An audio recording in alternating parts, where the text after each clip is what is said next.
président Diomaye ak PM Ousmane Sonko lii ngeen def ñun patriotes yi tooñ ngeen ñu ba ca kanamu yàlla te lii duñu ko mos a accepté duñu ko mos a nangu bu jàllee def marche boycotté élection yi sax dañu ko def bu ngeen di déglu nomination bi fii ak mercredi parce que mënu ngeen a taxaw koo xamante ni dañu doon saaga ñuy xeex lu ne mënu koy yëg ñu rëy suñu njaboot gaañ suñu njaboot ami blessé tey ngeen naa leen koy fol PCA pour lan ngeen koy fol PCA te parti bi ñaata nit ñoo mën a nekk PCA ñaata nit ñoo xamante ni nekk nañu ay patriotes sa allié yi ñaata nit ñoo ci nekk ñu sell ko am ni rapport de ko épinglé 2015 nekk na PS jóge fa dem PDS jóge fa dem ci Macky Sall jóge fa bëgg a ñëwaat Pastef loolu amul benn patriote bu koy nangu bu jaree ñu boycotté élection législative yi di ñëw wala ñun patriote yépp ñu woote benn manifestation boo xam ne autorisé ak ñàkk autorisé far fos au nom de qui xam nga lii laay wax waaw donc lii laay wax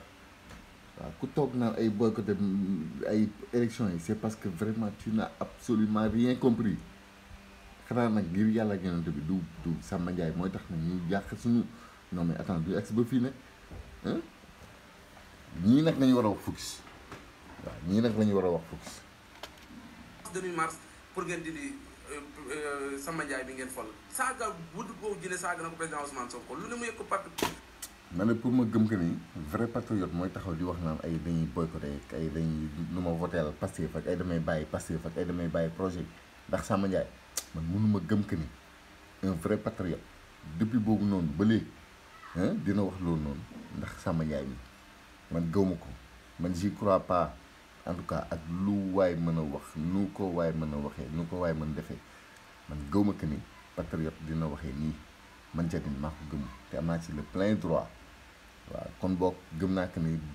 répondeur automatique gee bu ki sàngoo deru ba yéeg ñii sonko loog ñëpp a ngi yeewaat instant bii nii waaw fi nekk nii moom ñee moom nañ ci profité bu baax waaw li ngeen desee ci milliards yi ba boog ngeen gox ko léegi jox yenn manipulateurs yi dinañu jënd ay photo Sonko teg seen i drapeau Sénégal taxaw di wax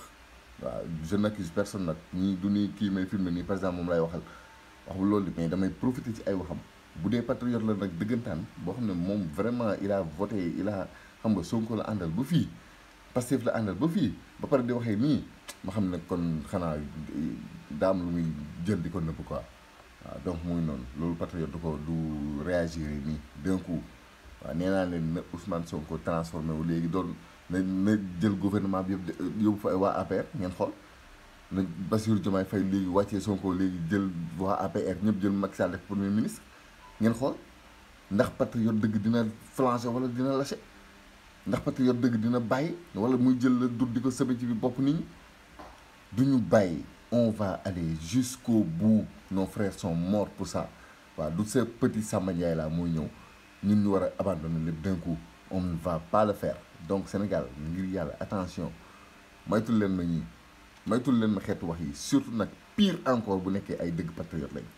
pire encore mën naa comprendre bukki bu sàngoo deru bëy waaw waaye bëy buy lekk ay morom bu bëy wala di yàqati ay non ça moom mun mu ko accepter mun mu ko nangu c'est pas possible.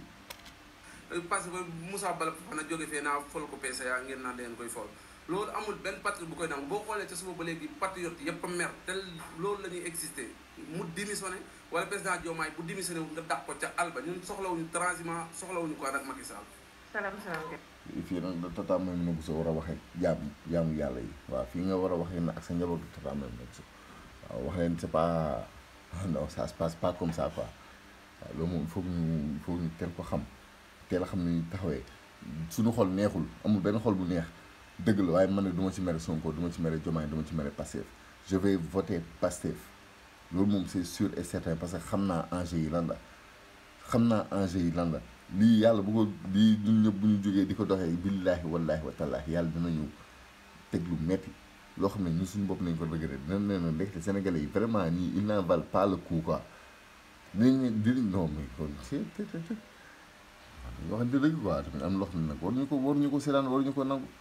xanaa nag soxna si topp nii nag dina wax waxu nit au moins. bu démissionné wu nga dàq ko ca alba ñun soxlawuñu transhumant soxlawuñu ko ak Macky Sall. ma xool ndax soxna si dina wax waxu nit sax au moins. jàmm alhamdulilah man depuis ce matin maa ngi si ses gëm engagement rek ak bañ ko ma yem ci buñ seqee contrat parce que si ses dañuy fekk seen cinquantenaire yi te feeñeen digital moo yor kii bi nu mu tuddati communication bi soo ba tey fa laa nekk man daal maa tourné dugal vidéo rek gis ku nekk naan ma Samba Ndiaye ma dem xool la yëri la Samba Ndiaye wax muy lu nga xamante ne vraiment neexul ci xol léegi yëf yi mën nañ ko analyser ci angle yu bari parce que ku ci nekk am nga ci sa conception des choses léegi man dafa am rek lu may rappeler le président Ousmane Sonko dafa toogoon mu ni moom jëmmam ji lu ko waaye def baal na ko waaw loolu bu ngi fi boppam la ko Samba Ndiaye wax lépp moom bu ko mënee baal Samba Ndiaye loolu yoonu kenn nekku ci ndax moom lañ ko def doonte ñun ñi nga xamante ni ñun ñooy les dem loolu laa doon wax waaw muy Ousmane Sonko li ko Samba Ndiaye wax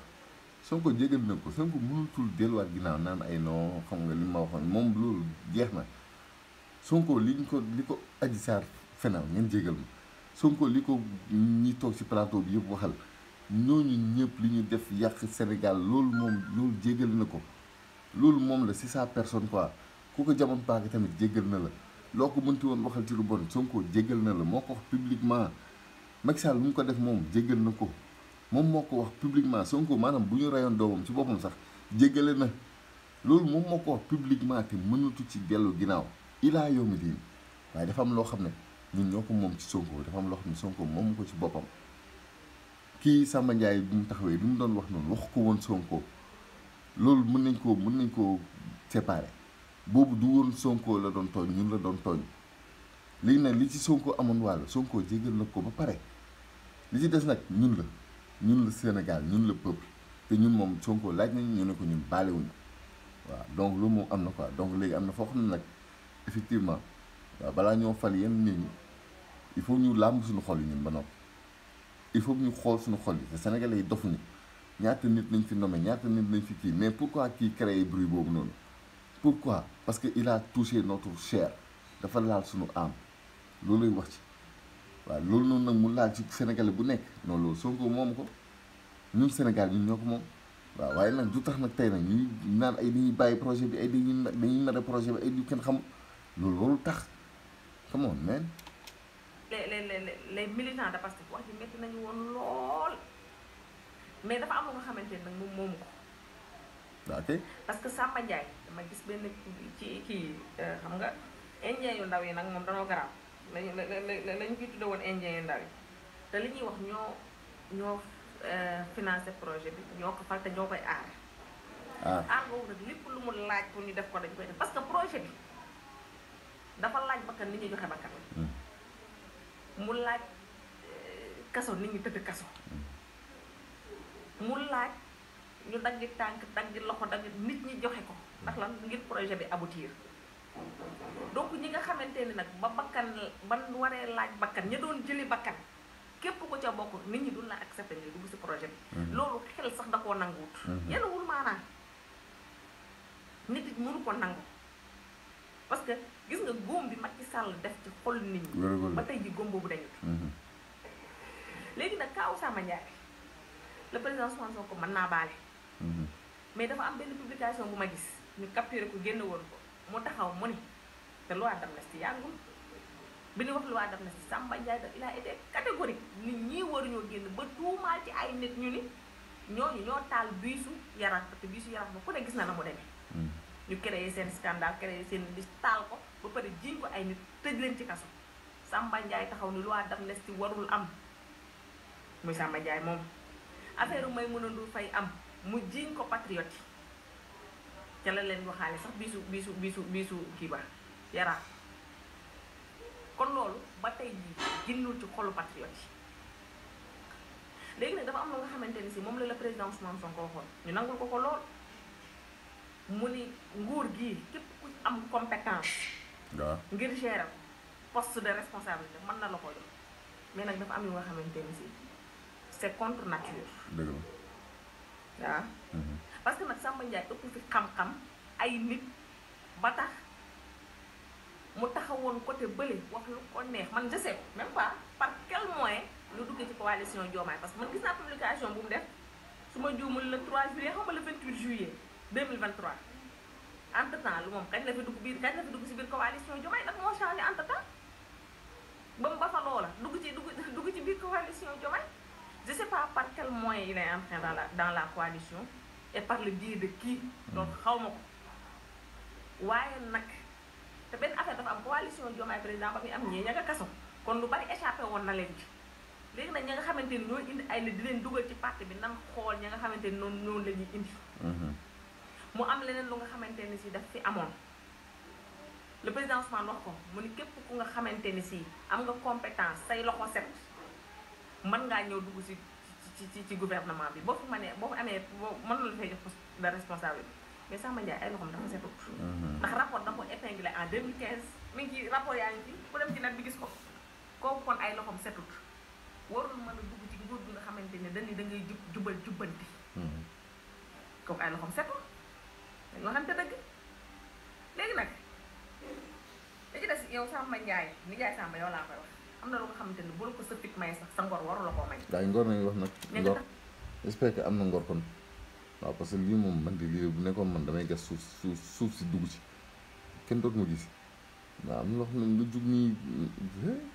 nga xanaa ñun bu ñu defee vidéo sax man su ma defee vidéo sax dugal 1000 commentaires yu positif mais benn wala ñaari commentaires yu négatif yi ñoo lay yàqal sa journée mais loolu noonu il faut nga am ngor mais waxuma la nag loolu de mais à une majorité écrasante xaaral ma xool sama sondage bi dem fu mu toll sax à une majorité écrasante nit ñi ne la non quoi mais nga war a am jom waaw bàyyi après ma xool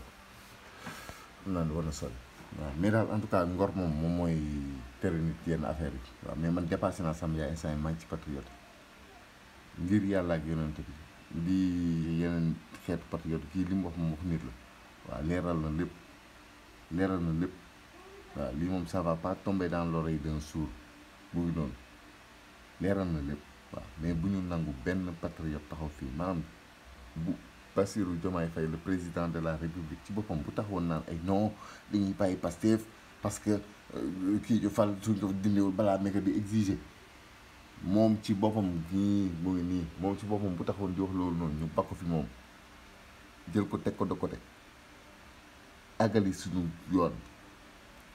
suñu yoon lii dafa mel ni nit yee la ci yàlla rek wan la yoonu jaamu yàlla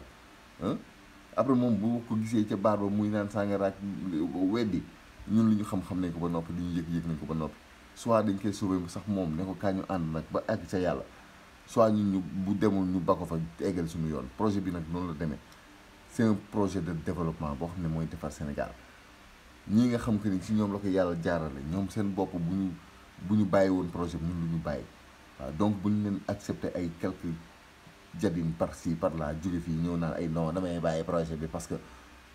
c'est un petit Samba Ndiaye come on man ak soit am na loo xam ne xel moo koy motali un petit Samba Ndiaye tax non c'est pas possible.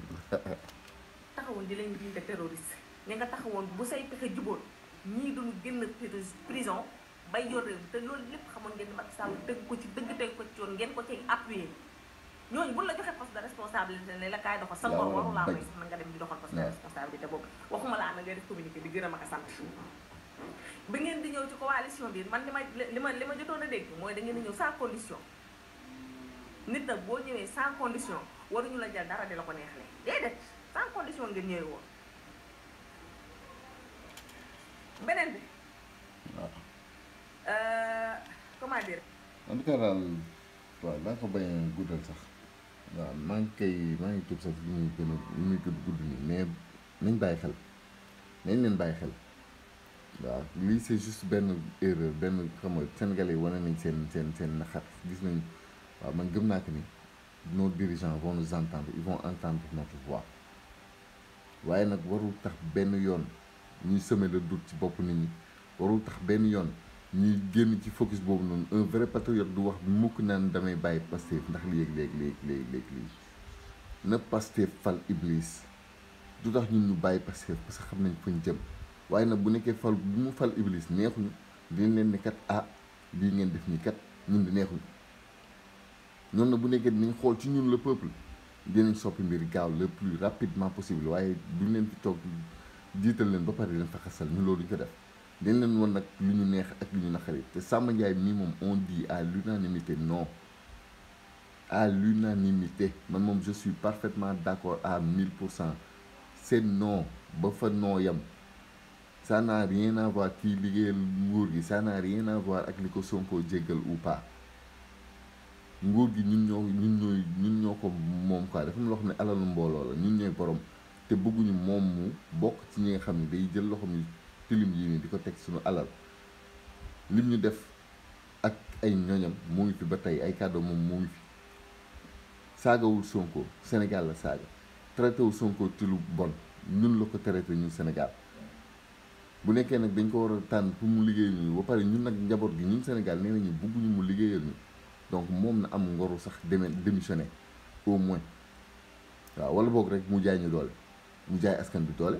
waaw nee nañ ko fal il va continuer léegi nag après na su boobaa nag mu des na ci suñu dirigeant yi ndax ñoom dinañu continuer ak moom alors que sachant que askan bi bëgg ko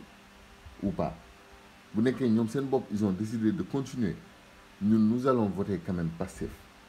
on va voter Pastef on va voter Pastef à une majorité écrasante